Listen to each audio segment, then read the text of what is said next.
caltrop is an area denial weapon designed to stop the enemy.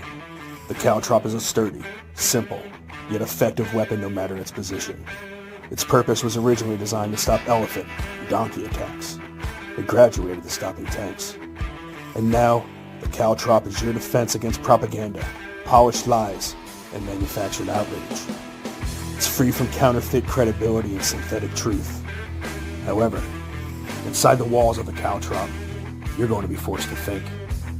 Ladies and gentlemen, boys and girls, children of all ages, Mike Vintzileos is the caltrop.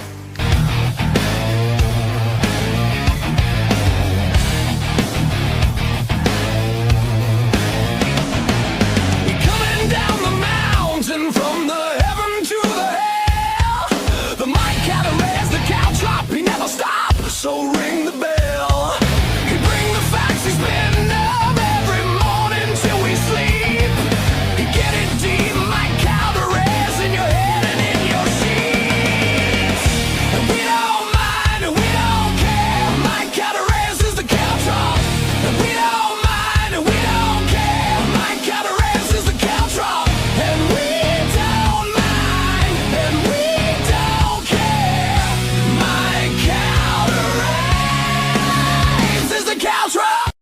Good evening and welcome to the Caltrop. I'm your host, Michael Vintzileos, where you know this, man, we're your defense mechanism from all the local news, all the local drear of just the same old bullshit politics, the same old bullshit reporting, the same old bullshit conversations.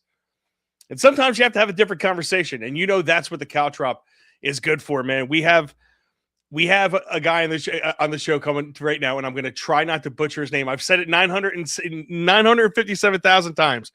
And now that I'm about to say it, I have a feeling that I'm going to fuck it up. But it's Mikey Vintzileos. Did I say it? Give me a thumbs. I got 2 thumbs up in the background. Mikey Vintzileos, man. This guy caught my eye where I saw him singing to the council as the council was losing their mind. And then I watched videos of this guy getting taken out by the cops. I said, I have to have a conversation with you, man. Then we spoke for about an hour over the phone, just bullshit. And I'm like, man, this could have been the show. You got to come on. And here he is. So I'm not going to waste any time because I do have the Mike's Right's going to be focused on basically the entire show, because the show is really going to be a focus on Michael's work, right? And what I love about what he's doing is we feel like we're in a clown show. You know, you feel like you're in some type of fucking circus when you watch the government, when you watch the nationwide government, the local government.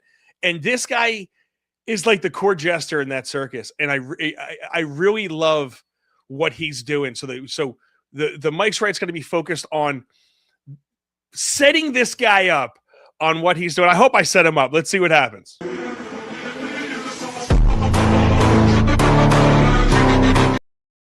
All right, everybody, you ever just step back just for a second and realize we're not living in a serious environment anymore?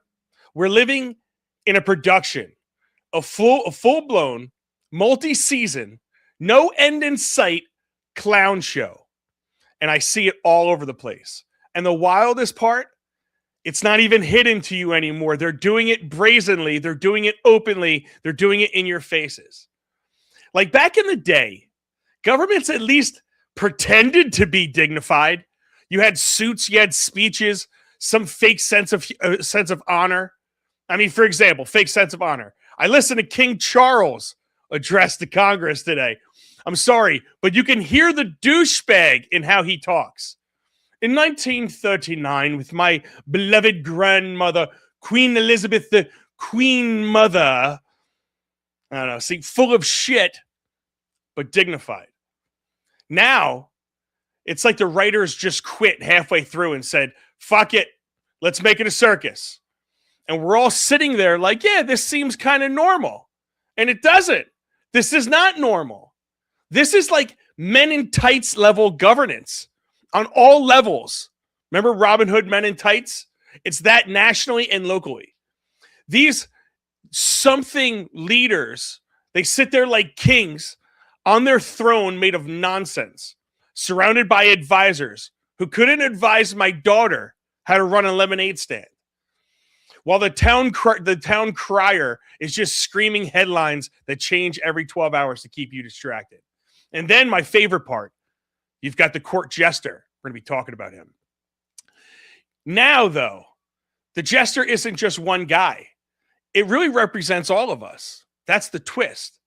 You don't just watch the clown show anymore. You're expected to participate, forced to participate. You are the jester, whether you like it or not. You want to speak out at a town meeting? Congrats. You're now part of the act, so act like it. You want to question something? Boom, jester hat on your head, so act like it. You try to bring logic into the conversation. They look at you like you're the crazy one. Because in a clown show, logic is disruptive. Think about local politics for a second. Your town, my town, every town. It's the same script. You walk into a meeting thinking, all right, we're going to make a difference. Let's talk about roads, taxes, maybe fixing something that's really broken. And what do you get?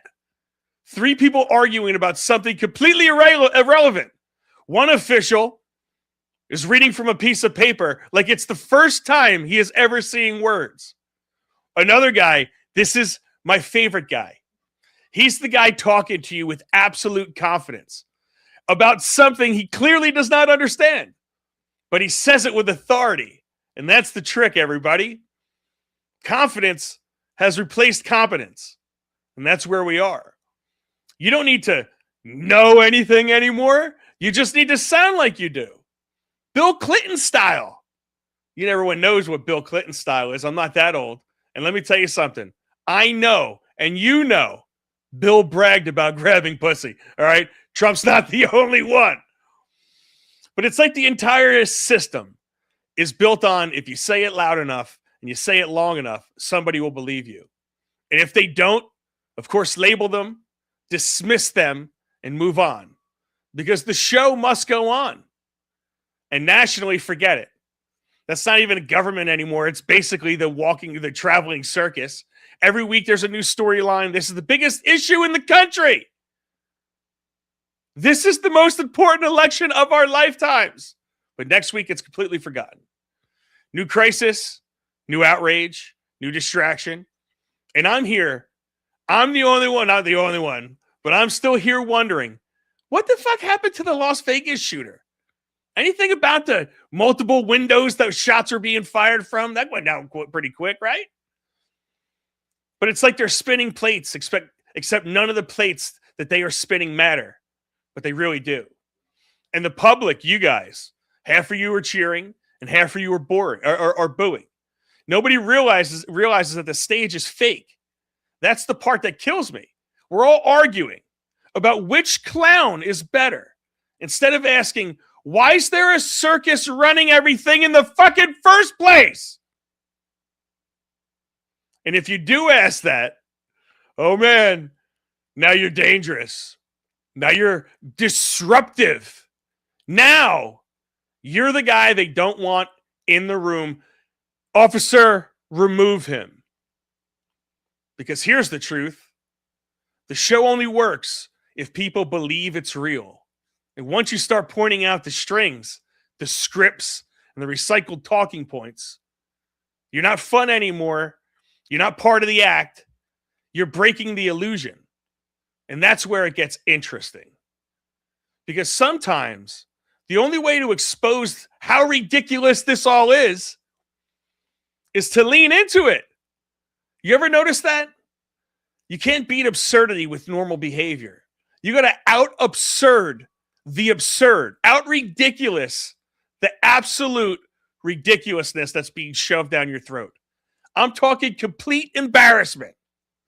Like Tiger Woods flipping a truck and then calling President Trump to tell him about it.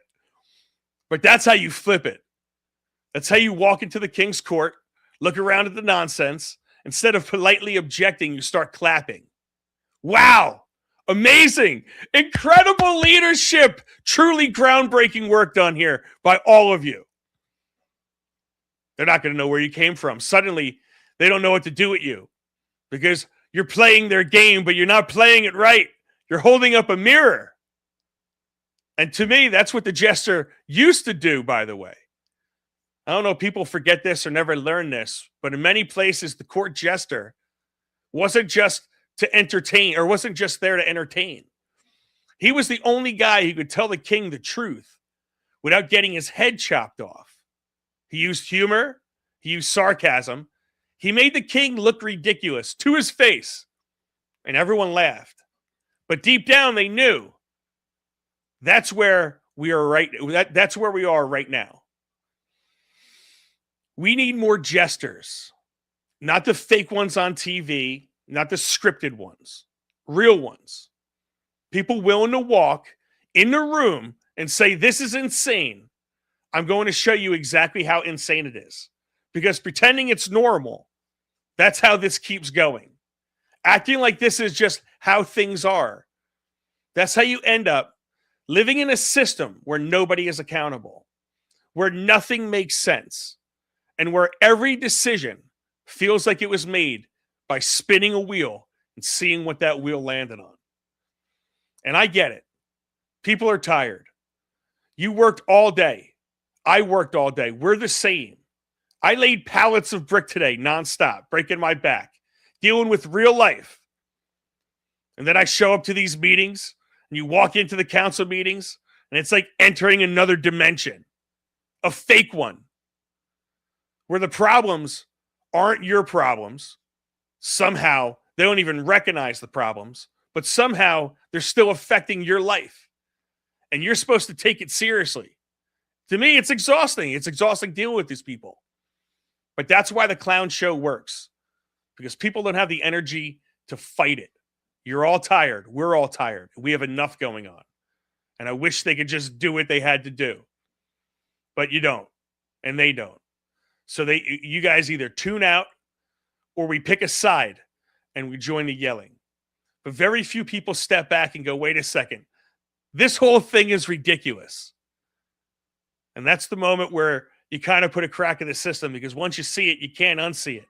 You start noticing the patterns, the scripts, the over-the-top reactions, the fake outrage. It's all theater.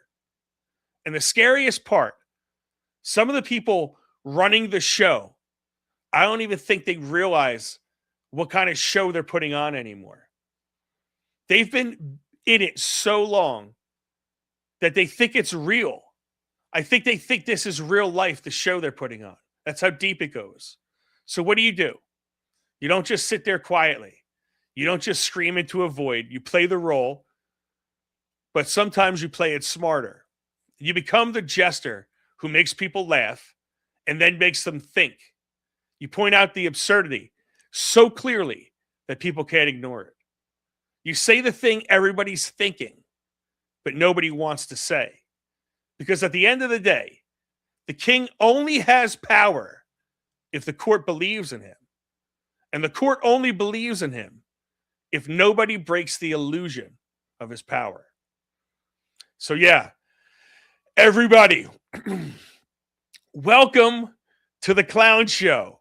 The question is, are you just going to sit in the audience, or are you going to grab the jester hat and start calling it what it is, like the guest I'm about to bring on the stage? That's the mic's right. I hope you listen.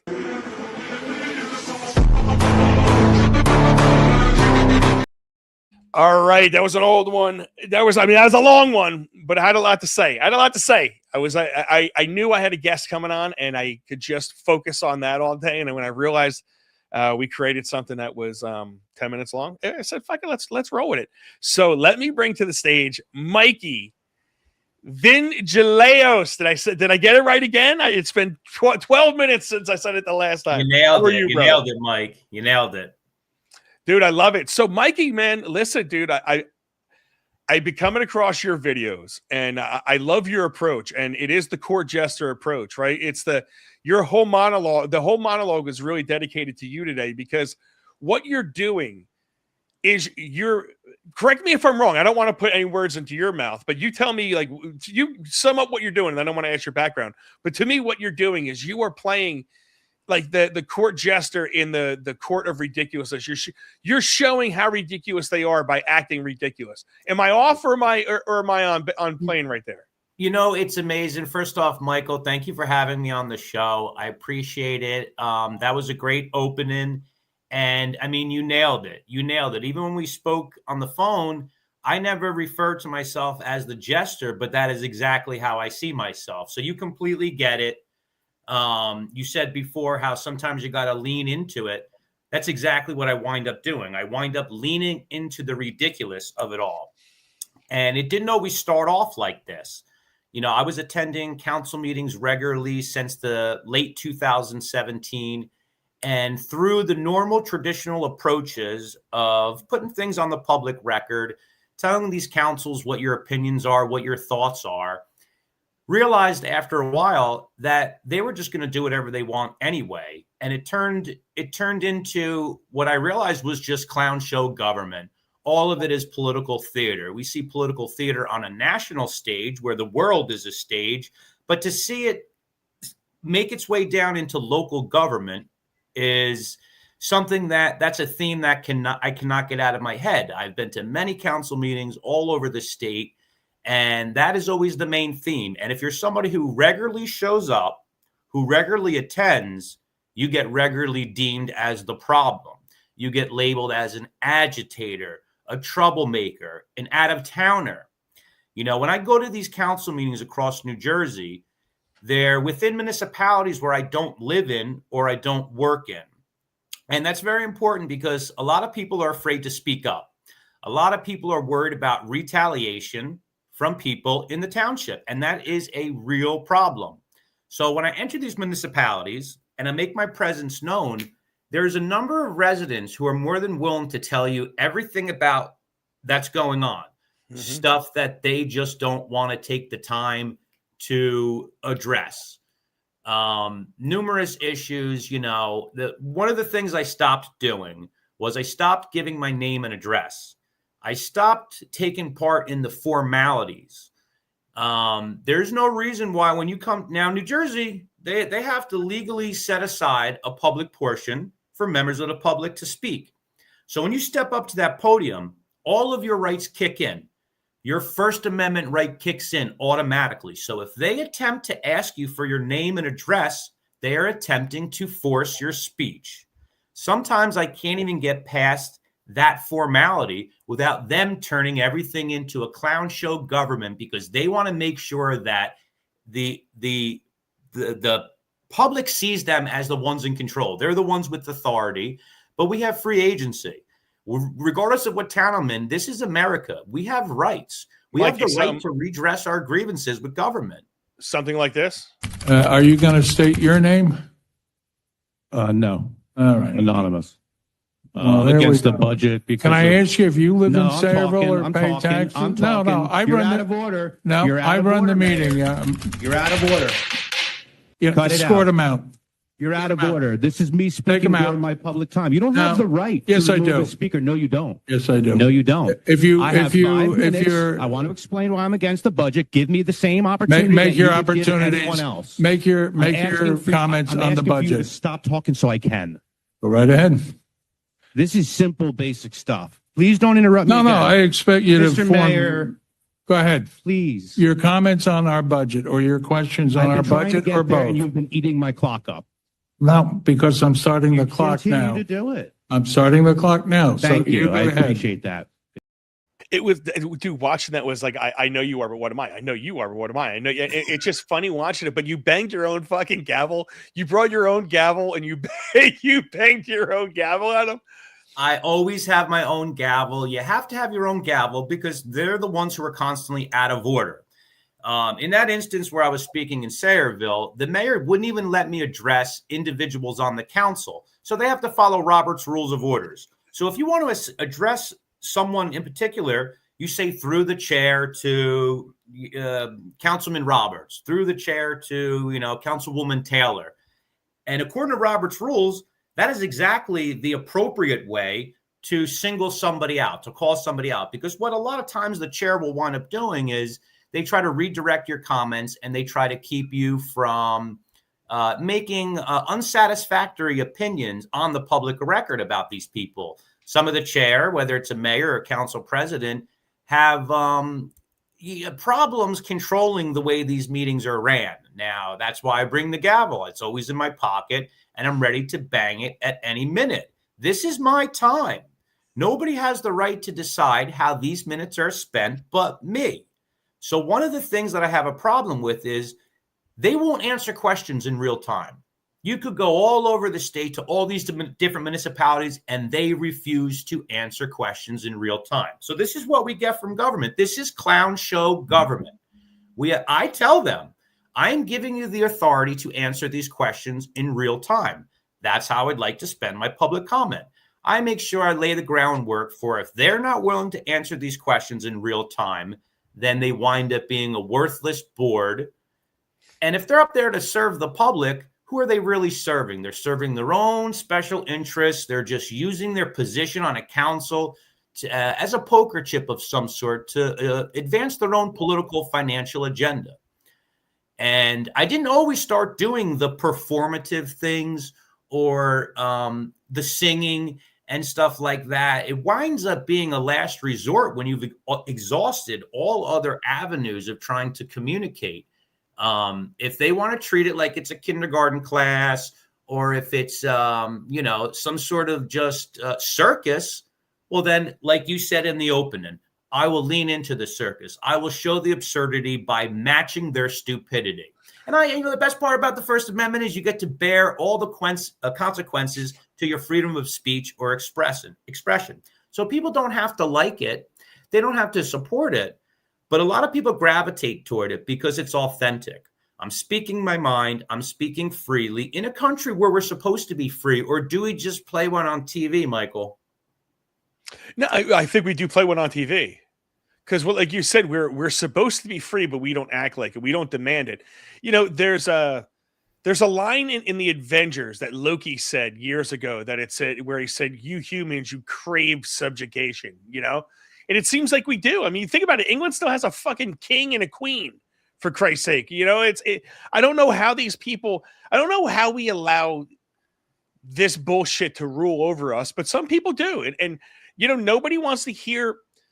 I don't think people want to be confronted with how inept our government is, because I want to think deep down inside they want their team to succeed, and they want their team, their team can never do anything wrong, and everybody's picked a sides or everybody's picked a team. So I don't think we have free speech. Again, I say this like this, bro. No matter what side gets in right now, and there's only obviously two sides, right? They both ban free speech in some way, shape, or form. It's just, what speech do we disagree with that we don't want? And that's all it is. Oh, well, now we're in charge. Well, now you can't do this and this. It's just it's a whole bunch of rules on what you can't do or what you what we're going to give to you, basically. So no, I love it. But do me a favor.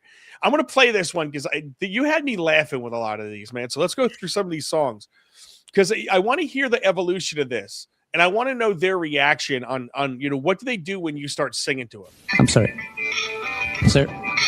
Can I get the name and address? Well, I never give my name, and I never give my address. You've recognized. I'm speaking. Well, I never give my name, and I never give my address. I don't want to be dealing with the madness. The road I live on, the part of town am I from? Is it even this one? Is he rich? Is he scum? I'm just here to drop bombs and shoot missiles at corrupt government officials. I'll be taking names, creating change. What the heck? You might be writing me a couple checks. You think I ain't serious? Or I'm delirious. You're the ones whose actions are nefarious. What's his name? We don't know. Well, put me down as good citizen or put me down as John Doe. Dude, so how long do you sit there and write these things out, man? Like, do you practice them? I see you practicing that shit in the mirror because that's how I'd be. I 100% practice it. If I have a meeting coming up 2 weeks after the last meeting, I pretty much quickly come up with the idea of what I'm going to do next. And I practice it. I write these songs, I get it down and make sure that I do it perfectly. It winds up being performative. Now, in that instance, that was in Edison. And that was before the infamous flag ban. And that was the last meeting that they showed the camera angles. There was a resident, Christo Macropolis, better known as Jersey Watcher, who they were targeting for some time. So I figured, let me go to Edison. Let me, try to help, try to back up what's happening here with him. And when I sung that song and I was using my harmonica as a prop, they decided the very next meeting they weren't going to show the speakers at the podium. They didn't want people to see that. So they stopped showing speakers at the podium, and they only showed the council. Only the council was privileged enough to get FaceTime at that point. So now for all the people who showed up, who took the time out of their day after a long, hard days of work to come put something on the public record, no longer got FaceTime. I've had a full-time job my entire life. When I go to these meetings, it's always right after I got home from work. So it's insulting. It's insulting to do, right? If I want to be performative, let me be performative. The meeting after that is when I showed up dressed as Bong Julio, my 8-foot giant Bong costume. And then after that meeting, they banned costumes, props, and performances. They had already banned costume masks at that Why point. would they ban something like this?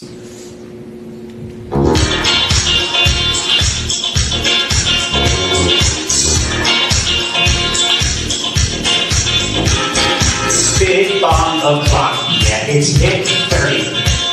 I've been sucked on a lot, so I'm a little dirty. Is everybody smoking in the building? It's been a minute, tell me how you feeling. Cause I'm about to get into my feelings. How you feeling? How you feel right now? Ooh, I've been sucked on by so many people. Oh, the women, they're always my favorite. Oh, I'm not the one I want. All right, sir, your time is up. Thank you. Picture my weekend. Turn up the music. Officer. Time's up. Yes. Give me a light. Pack up my headpiece. Let's all get stoned tonight. Okay. Sir, All please. right. Your time is I'm a up. big Jim Bong. Officer, sir, please remove.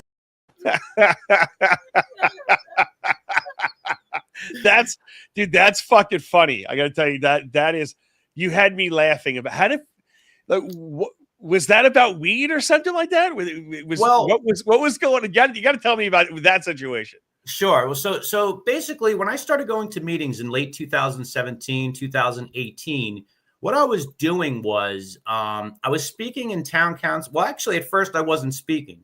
I was showing up at municipalities that were banning dispensaries. At that point, I had just gotten clean from over a decade of opiate abuse, right? At one point, it was as bad to the point where I was on heroin. I was shooting heroin. So I started going to these meetings, was afraid to talk, was ashamed, didn't have the confidence. At one point, I was compelled because the mayor of Point Pleasant Beach, who proudly said was the first town to ban cannabis, and he was encouraging other municipalities to do so. I was so compelled to speak that I wound up, actually getting up to the lectern and speaking. So after about a year of doing that kind of activism, there was cancer patients, MS patients, people who were terminally ill, people who couldn't make it to the meetings, who were using cannabis as an alternative, treatment for opiate use disorder, or, different treatment for opiates, or whatever may you have, and then I realized how government worked, because all of these people were getting paid to, these anti-lobbyist groups. The mayor in Point Beach, Mayor Stephen Reed, was one of them. In Sayreville, you had John Zombrowski, who was the chief. He was being paid. They were all being paid by this group called NJ RAMP, Reasonable Approach to Marijuana Progress. They wound up giving a packet this thick to every municipality with all this reefer madness rhetoric about why they should ban. And when I started realizing how government works and how it's all a clown show and it's all a performance on their end, I said, you know what? If it's a performance, then I'm going to have the last laugh on this one. If it's a joke to you guys, you don't care about cancer patients, you don't care about MS patients, you don't care about the fact that it's improving their quality of living, then guess what? If it's a joke, let's make it a joke at my expense and your expense. Let's laugh together. So I created this character. Made it out of a sonotube, where they pour concrete in for footings. No shit. I had to peel the inside of it because those things are really heavy. And I had to make it so it was wearable, and had created this character, Bong Holio, and pretty much went all over the state to all these municipalities that had banned cannabis. And I was with a friend of mine, Lefty Grimes, who is a part of an organization called Sativa Cross, and we sang a song called "You Can't Get No Weed Here," and it was Barnegat, Berkeley, Bridgeton, Bridgewater, Brigantine, Carlstadt, Chatham, Clifton, Cranberry, East Rutherford, Elmwood Park, Emerson, and just kept going through doing a song like I've Been Everywhere, man, in the likings of Johnny Cash. Got a lot of attention for it, a lot. It was on the radio, newspapers and stuff like that. So that character had existed. And Bong Holio had retired when this stuff was going on in Edison, where Jersey Watcher was being targeted. After they then removed the camera angles for performing my song with a harmonica, I decided Bong Holio's coming out of retirement. And I had my baby Bong with me, another prop, and gave that performances. And then after that, they banned costumes, props, and performances all day. They're doing performances. They're performing as council president. They're performing as the township attorney. But if all of a sudden they're going to ban performances of members of the public, I mean, the hypocrisy in that. So is there any truth behind the rumor that you were naked inside the sonotube? Yes, that is absolutely true. And the reason why was because. And there's a reason? Yeah, no, there's a good reason. There's a really good reason. It's hot, bro. It's called ball sweat. I get it. This one that makes sense to me. So the council president was saying, if Christo had his anonymous mask on, he'd say, remove your mask. If Lefty had his wrestler mask on, remove your mask. So he would remove his mask and then have a piece of tape on his forehead that says, Joshy is a commie or something like that, talking about the mayor. So I figured the council president was going to tell me to take off my costume. Since they banned costume masks at that point, you could see my face, but I'm just a costume, but you can see my face. So if the council president had said to me, take off your costume, I was going to take it off and stand there naked and then get arrested and be taken away in handcuffs by following the council's orders to remove my clothing. It's a fancy suit at that point. You don't have to like it. It's like my favorite purple jacket. Because why can't you walk around wearing a sonotube? You know what? I can. That's the point. I can. I can, and they can't stop me, right? Yeah. Now, listen, if it's ridiculous, again, I'm the bearer of the consequences for my own First Amendment. Let me take the wrath. But no, what did they do? They lean into it. They lean into the stupidity just as much. And then they say, we're outright going to ban all of these things, all these different forms of expression. How many times have people brought props to meetings? That's like a common thing, So if it's just content, it's not, it's viewpoint discrimination because it's not content neutral at that point. If I came in with a sign that said, the council, they're amazing, they wouldn't have had a problem with that. It's like, are you creating a disturbance if you're just getting up there singing? This is the bullshit about what they do too, because they say, oh well, you're creating a disturbance and you're being a certain way, and you have one guy that just catches feelings. These people, they don't realize that their reaction to this shit makes it mean so much more and makes it gain so much more traction. If they just shut the fuck up and let you sing your damn song and be like, you know what, man, that was a really good song. Can you cut one with another one for this? Can you do something for the tax or for the budget? That, to me, if I was a politician, I'd be leaning into somebody like you and not running away. And when they don't do that, to me, it speaks a lot about them. What are they trying to hide? That your song means that much, that your song, your 5 minutes or whatever the fuck you get is that dangerous.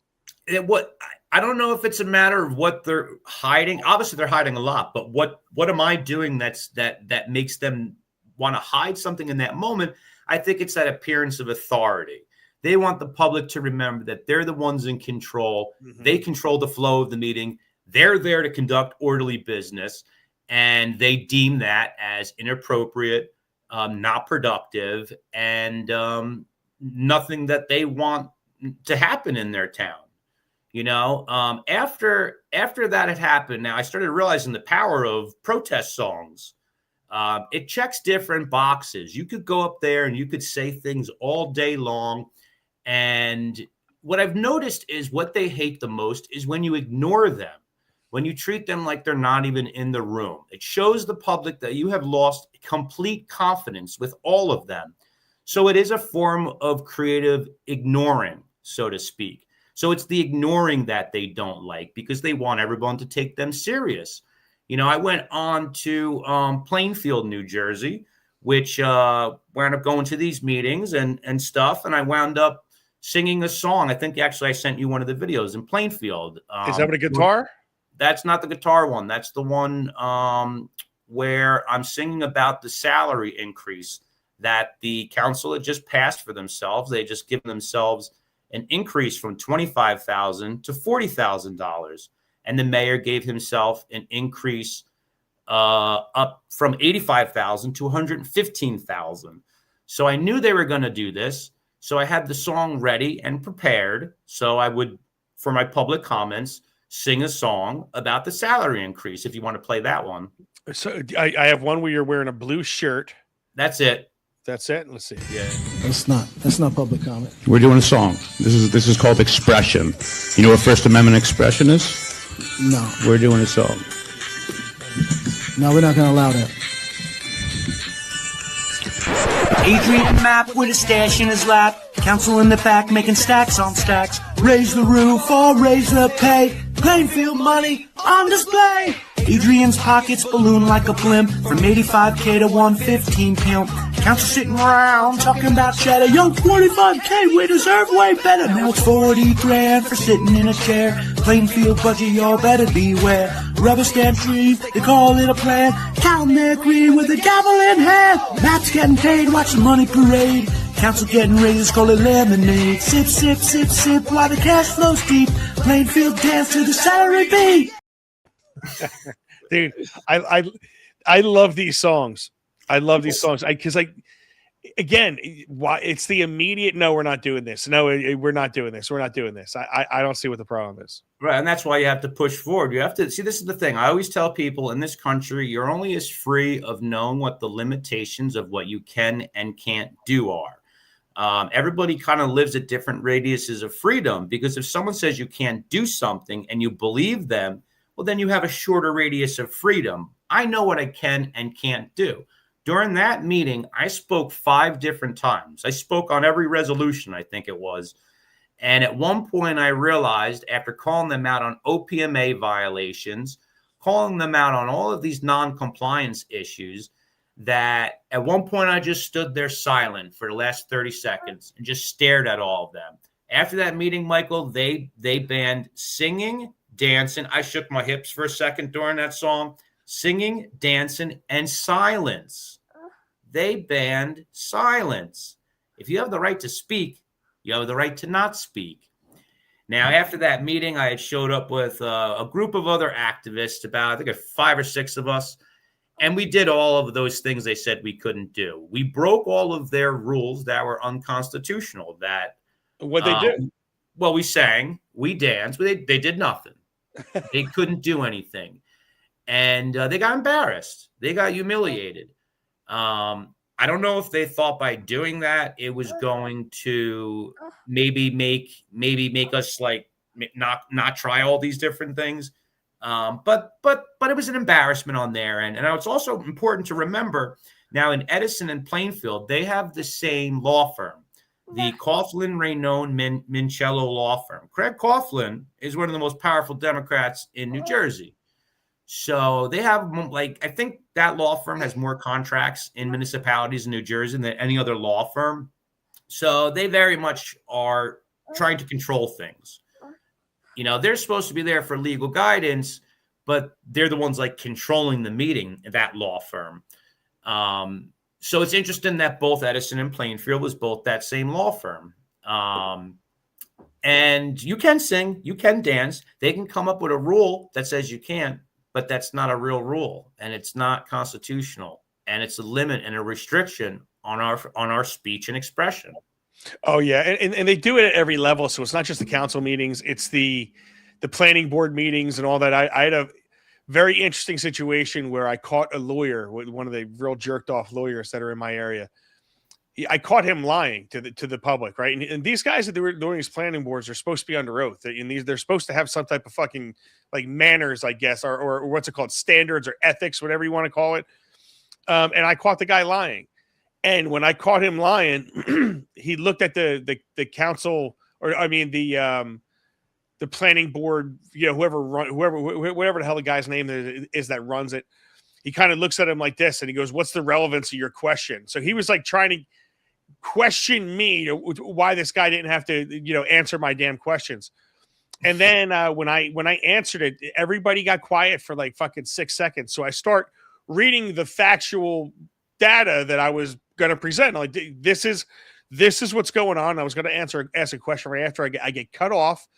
Then I was like, no, this is my time. He ejects me. I have a cop like kind of, you know, nudging me out of the door. It was very interesting. And it was after I caught the lawyer lying to the board. They ejected me because this guy cut me off from proving that this guy was lying to everybody. Yep.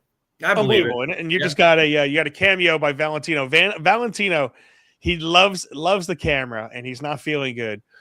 And I saw my wife kind of peek in, and he came running over. I love when he pops his little head in there, bro. You know. So let's do this, dude. I'm going to play one more. I have a couple more of this, but I'm going to play one more song. How did they respond with the guitar? Is it like, what's worse, the bong or the guitar? Tell us right after. Dan's campaign should have died at the moment that he lied. The voters should have said, pack it up, it's time to go. At the ballot box, Summit should have said no way. Dan had hoped he would acquire more votes and became a liar. A tall man sank shallow to fight Kevin on a win. Dan had added a false component, trying to tie me to his opponent. I hope he never forgets the moment that he lied. Hoping to acquire some more votes, you manufactured a complete hoax. That type of coward should never seek elected power. Yo, man.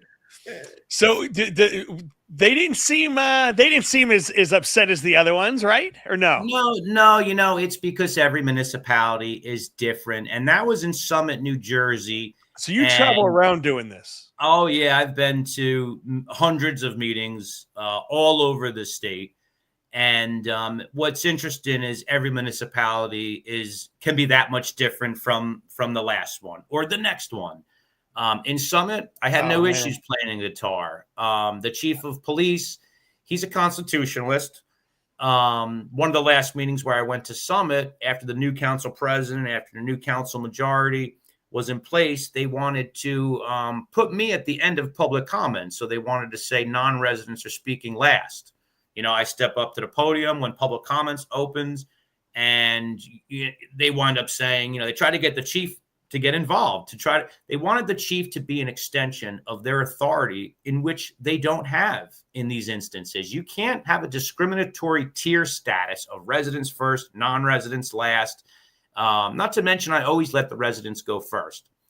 So in that instance, playing the guitar in Summit, there was never going to be a problem because the chief was never going to step in. He was never going to get involved with their political theater. Yeah, dude, you know what? It's very interesting. I'm reading some comments here. It says the government does whatever it wants. This is in third day and age. I guess it says right in the Rumble chat. The government does what it wants unless a judge tells them no. The government doesn't change or charge itself unless it's heinous and hits the front page of the paper. Hand out American flags at a council meeting is straight to jail. Why don't you tell us about that, bro? What were you doing to get pulled out of that? Were you causing a problem, or was it just handing out, council or handing out American flags? Well, the problem that I was causing would only be they see it as a problem because they, what I wanted to do was I wanted to give them an opportunity to accept the American flag. We were in Cranford, and there is a gentleman, Will Philly, who is running for council. He was an independent candidate at the last election, got 1,776 votes, the birth number of America, as they started to use their legislative powers to restrict him from staying at the podium, this and that. Another gentleman who had joined us, Leroy Truth, he does a lot of work with similar stuff. And he played the national anthem, and they stopped it. They had police come in and threaten him with arrest if he continued to play the national anthem. So the next meeting after that, he wound up playing it successfully because they realized that they had made a mistake. They had banned sound systems in Cranford. So they referred to the national anthem as noise. They said it's a noise maker. Yeah, that's noise. So I have my YouTube channel, Social Justice Water Pipe, and that video went pretty viral for my channel. It got 200,000 views and thousands of comments. Obviously, a lot of people emailed, contacted them, all that stuff. So they realized they made a mistake. So then they started to allow the national anthem to be played. So what I wanted to do by giving them an opportunity to accept the American flag was to put all the argument aside, put all the bullshit to the side. Let's all remember we are one nation. I don't care if you're left. I don't care if you're right. I look at the person for who they are. I don't care what their political alignment is. For the most part, both political parties are two cheeks to the same ass. So 100%. I thought that they would Pouring out of the same mouth. Now, I gave those flags at Summit. And that kind of serves, as silly as it may sound, that kind of serves as my calling card for my work is done here. Now it's time to step back, move on. I thought that they would take it like they did in Summit, where I then backed out and moved on. They didn't want to take it. They wanted me to leave the flags on the table. Now, I didn't serve this country, right? But I love this country. And I have respect for all the men and women who lived and died for our country. That flag is a symbol of our freedoms, our nation's values, and that should be a time, whether it's the national anthem or taking a flag from someone, that should be the time you put all your differences aside. But they weren't able to do the right thing. Michael, I wanted them to go viral this time for doing the right thing, for accepting the flag. Then we could show the public, listen, you can work with government. You can work with governing bodies. Even if you disagree on things, there can be a way to bridge the gap. I spent my own money on Amazon, spent $20 to buy these flags to give them an opportunity to do the right thing. And instead, they called police in. They had me removed. And the thing is, my public comment was over. I was already done speaking. So as I'm walking around handing the flags, they probably started finally understanding the optics of that moment. Wow, people are taking flags from him. And we just said, put them on the table. This isn't good. They called the police in and they had me removed. When you have 3 cops surrounding you at a meeting, the best thing to do is de-escalate because they're not about to. So I said, just give me a moment. Let me grab all my things. I'm out of here. I had a lot of belongings. I had my Bluetooth microphones. I had a bunch of things that I needed to make sure I left with. So as I'm grabbing all this stuff, the guy pinches me. He grabs me like this and digs his thumb on my inner bicep, where your pressure point is, causing pain. I don't know if he was hoping I would resist or pull my arm back, but I'm just calmly leaving. And then when we get to the front door, he decides to chest bump me and then pushes me right out the building. And I didn't have a problem with the Cranford police because all of the police that were in attendance at the prior meetings were like decent people, like good dudes. Like I had conversations with them. We shake hands. But for some reason at that meeting, there were 3 different officers that I'd never seen before. And that's the way they decided to treat me. My issue primarily was with the mayor and the committee and the fact that they were using their legislative powers to target their political opponent, who was an independent candidate who already had the odds stacked against him incredibly. I'm in North Plainfield here. I'm running for independent candidate myself.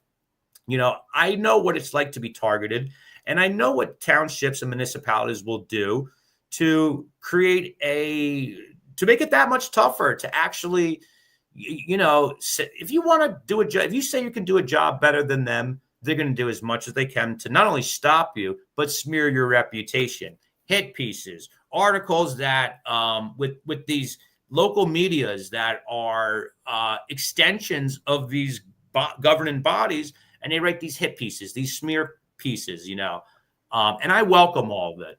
I welcome all of it. Everybody can judge for themselves with the videos that I've documented with my attendance. And that's how I win people over. You can read the articles, but then you can look at the actual video and judge for yourself. Yeah. Oh, yeah, man. I fucking love it. Let's get to a couple more comments. I want to go real quick. I'll go from the Rumble chat to the YouTube chat to the Facebook chat. Something about Dan had the cops at his house to get a police report and lied, saying Mike followed him. Yes, he was running for committee for the council, and I said to him, Mr. Crisofelli, would you mind answering a question about your candidacy for my channel? He would not answer me. Right? He wouldn't even say no. You say no, I'm backing off. All good. So he decided to say that I threatened him, harassed him, and followed him out to his car. And I had it all on video. So I was able to, show everybody exactly what happened and that he lied. He went to the police and created a fake political atmosphere, an exaggerated fake political climate where he could position himself as the victim, and I could be the person who I never followed him to his car. All I did was ask him a question, but so that's why I went and played that song about Dan being a liar. And they didn't charge anything him. happened to this guy? No, they didn't charge him. Yeah. Nothing ever happened. He wound up actually getting reelected.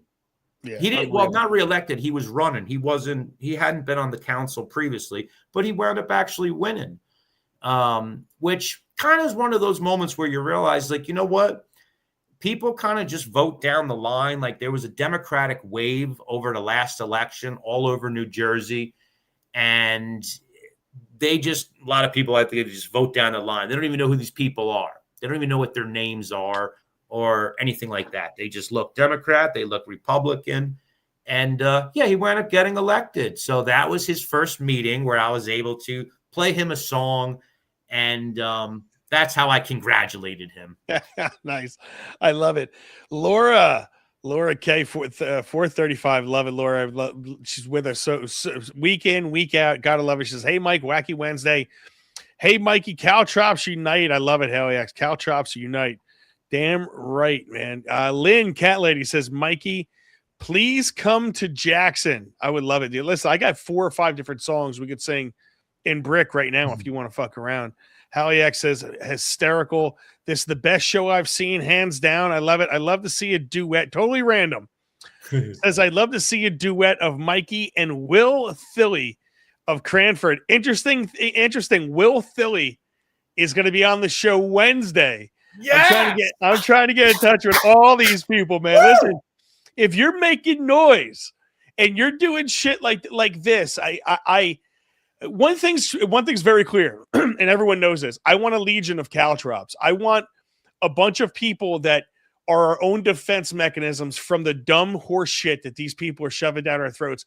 I want armies of it. I'm being very serious, and we need a serious solitary group that are all pulling in a very, very, very similar direction. Because the truth of the matter is, like you said, people vote down the line, down the column. But the truth is, we are all very, very similar in what matters to us. And we are very, very similar on what matters locally. Our local issues do not translate to state issues, and they do not translate into nationwide issues. And dude, like, I'm trying to form a team of caltrops. And this is why I love having you on. Jerry Callis says, this guy is hilarious. He truly is having a ball screwing with those higher than mighty in their minds. Oh, come here. I gotta get you here. Well, the other thing too is so hold on 1 second. Ready? Check this out, Mikey. So this is the Caltrop t-shirts. This is Center Cut Media. These are our first run of our t-shirts. We have more designs coming. But show them the back, buddy. Show them the back. That is the Caltrop logo on the back right there. This is courtesy of Jersey Abe. He is the one that He is the one that put the website together. He's like a buddy of mine. We're doing this like guerrilla. This is like guerrilla podcasting. Everything is we're gonna figure it all out. We're gonna get better as we go. But yeah, dude. So Will Philly's coming. He's coming on. But you guys, this is why I love meeting up with you, man, and having you on the show, because we need to stick together. People like us, regardless of our nationwide stances, if you're local and you want to be involved, people like us have got to stick together. 100%. I'm actually from Ocean County, Michael. Oh, and yeah? Jackson is one of the towns that I've been wanting to get to. I was following Chris Pollock long before people even, I think, were paying attention. I can put you in touch with Chris Pollock if you want, man. I tell you, he would great. love to have you come sing a song about Jackson. Oh, he can give you topics for days as well, bro. Oh, I would love to. And the other thing too is you should do Where Has the Budget Gone? Like a song about just a depleting, disintegrating budget that is down to nothing in Jackson. But sorry, go. I mean, surplus. Where's the surplus gone? The budget's gone up and the surplus is gone. That's what it is. Sorry. The other thing is it brings attention to a space that's normally dull, dark, and boring. A lot of people don't pay attention to these meetings. You can go to a meeting that has 25,000 residents and maybe the same 4 people show up. So one thing that Will was really good at was bringing attention to the meetings, which is how I started paying attention to Cranford. And government doesn't have to be boring. It doesn't have to be dull. It can be fun. We can enjoy our lives. We can have a conversation. Will's got a great idea. If he does get elected, he wants to turn public comments into a conversation where you can raise your hand, someone can reply, and we can all speak about it together. That's what needs to happen for public comments. They only allow it because they're mandated by the state. The second you have a conversations where they answer your questions, the curtains become pulled and everything is shown for what it is. And that's what they're trying to hide. They're trying to hide conversation. They're trying to hide the questions, and they don't want to confront the fact that they are running the show. They're running the show. And a lot of these towns, they're being ran by people who are not even from the town. So as they villainize out of towners and stuff, decisions are being made in these municipalities from people who don't even live there. Yeah, man, it's absolutely incredible, bro. That was a very fast hour. I went fast as fuck, right? I enjoyed it very much, Michael. Dude, let's get to a couple more quick questions really fast. Let's see. Sure. We'll go through the Facebook chat because we just went through the Rumble chat's still ripping right now. About fraud in Lakewood and Jackson, but I'm glad you're from Jackson. We need you in Jackson and Brick. We'll have a really good time doing that. Looks like the last gummy is hitting. That's what hold on, let's get back. Let's get down to that. He says, "What's up, Bong Holio? Imagine watching police lie under oath, and if you speak up, you're going to jail. 30 years for pointing out blatant lies." Interesting. I don't know what that means, but yeah, man, you see that all the time. It's becoming more and more obvious. These council meetings, zoning hearings, etc., are solely to create an illusion. We have to have a say in our government.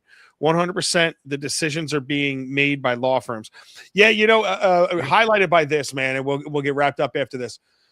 I went to that one council meeting. I've told this story before where all I wanted to do was ask why to a particular comment, or for anything in their agenda.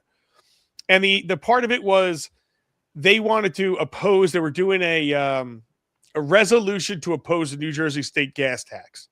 It's like, okay, this seems like an easy one. Hey guys, why you're doing this? It's like, what do you mean? Why are we doing it? Well, what was the discussion? Like, well, why did we oppose it? What happened? Like, you have Democrats and Republicans. Tell me, the discussion and why we came to this conclusion as a group. Well, this is the council president now, who I do like. He's a nice guy, but he goes, well, just to oppose it. It's like, I know just to fucking oppose it, but why? And then what happened was the lawyer starts answering me. So I'm like, okay, so you basically just made up all this stuff and you guys are just going along with it. You have no idea what the hell we're talking about, what we're doing, and it means nothing. It's just all for show. So all of this is one big ridiculous show that you guys didn't even talk about, but you're making it sound like you did. It's absolutely fucking ridiculous. Nope. But hey, man, Mike, dude, listen, this has been awesome. I'd love to have you as a recurring guest, honestly. And if you need any help with this, like I said before, we have got to stick together, people like us, man. If you need any help from me, I am happy to give it to you, bro. Give us the last words, last thoughts, I guess, for tonight. Well, I want to end by saying thank you for having me on the show, Michael. I think I will be making my way down to Jackson and Brick, and kind of to piggyback off what I was just saying before. Life is meant to be enjoyable. We're supposed to be able to laugh at ourselves. These people can't laugh at themselves, and they're the ones who are ridiculously silly. We are all a community. We are all one nation, regardless of our differences. You know, what I try to compel people to do with the videos I make is take part in local government, go to your local council meeting, go to a neighboring local council meeting. If there's an issue that's important for you to bring up, ask the tough questions, confront unchecked power. It's the only way to hold them accountable. Accountability and transparency, they're just buzzwords to these people. They mean nothing. They mean nothing. So take part in local government, and we all have a voice. Use it. Yeah, man, absolutely well said. One thing I could piggyback on there is I got to tell everybody, silence doesn't work. Okay, it does not fucking work. I don't care. Noise works. There's that old saying that the noisy bird gets the worm, the noisy wheel, the squeaky wheel gets the grease. All right. Silence does not work. You cannot be silent anymore because, like we said, man, the game is pushed on you whether you want to play the game or not. You're involved in it. You're living it.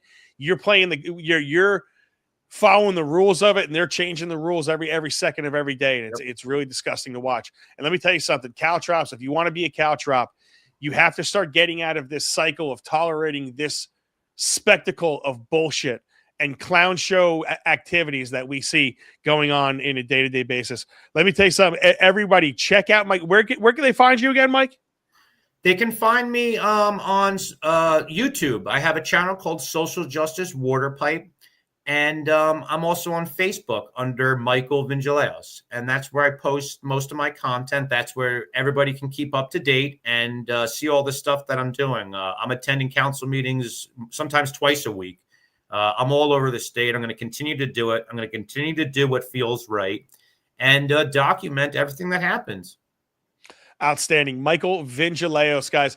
Check out every one of his pages. Finger blast the fuck out of his subscribe button. When you see subscribe, finger blast it, and then give it the old shocker to the bell, right? Shock the bell, make it fucking ring. That way, every time he goes live, you guys know it. And of course, always finger my like button. My like button loves being fingered by you. And what loves it more is the share button, guys. Hit that share button for us.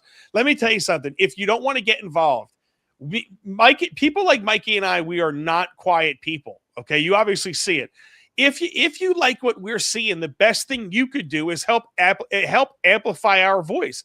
If we are saying and doing the things that resonate with you and you think needs to be said, help amplify our voice. It takes nothing. It costs nothing to hit that and to talk about us and to get us out there. Because I'm telling you something, people like us, we need more of us. And then once I think Mikey's seeing this, that people see that you can have success. I'm telling you, this thing could snowball, and we're going to realize how much power we actually have. Let's build an army of caltrops, everybody out there. Really appreciate you guys. I will be back on Friday, 8 p.m., and we have exciting guests coming up. But Mikey, thank you very much for joining the Caltrop. Everybody, really appreciate you. I'll see you Friday. This Caltrop is out. Later.